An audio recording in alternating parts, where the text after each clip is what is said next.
As the year of food and drink in Northern Ireland comes to a close, we're delighted to be up here in Magherafelt at one of our most successful bakeries, Genesis Crafty, as part of our Danske Bank Export First programme.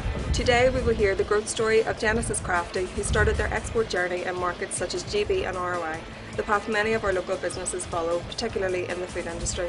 And we are delighted today to have Agriculture Minister Michelle McElveen joining us. These are vitally important, and it means what they do is they bring together representatives from all different types of industries together, and actually for them to get an understanding of what goes on in other sectors. So this morning obviously they were able to hear about the agri-food sector and the work that we're doing with the department as Department of Agriculture, Environment and Rural Affairs, and the opportunities that we're taking in order to access new markets, and the work that we do to underpin, I suppose, what the great work that's being done by local industries. Over the last few years, since the Growing for Growth report was launched, we have looked at opening over 49 new markets, and that work continues. And you'll be aware of my recent visit to China and the positives that are coming from that, and also there are recent visits from the Philippines, and we're looking forward to receiving visits from the United States as well to open up those further markets for our industry. Well, I suppose there are a few key milestones. We started in 1968. That was started with a door-to-door van round in a local shop. In 1982, Wellworths came to Magherafelt. So that's how we got into the wholesale market, so it expanded kind of from that. Then late 90s you had the UK multiples arrive in Tesco, Sainsbury's, so we made a breakthrough with them.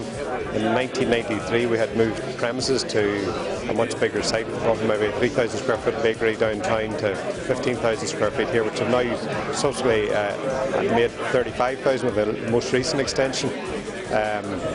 Then in 1998 we rebranded the whole company as Genesis Crafty, and something that we started to break into the UK market with supplying Sainsbury's and Waitrose there, and then more recently in 2010 we started supplying Marks and Spencers in the UK and Musgraves in the Republic of Ireland. So we pretty much cover most of the cinema groups and all of the major multiples in our portfolio, and the latest edition being Morrison's about a month ago. We're delighted to be here this morning at Genesis Crafty to support the Danske Bank Export First programme.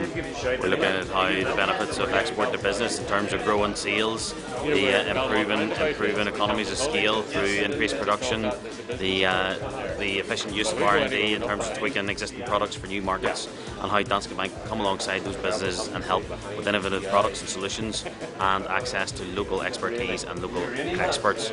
So one of the key focuses we've seen recently is the fluctuation in sterling, huge swings in exchange rates globally against sterling, and the bank's happy to come inside with our markets team into the business and look at a plan to manage foreign exchange risk.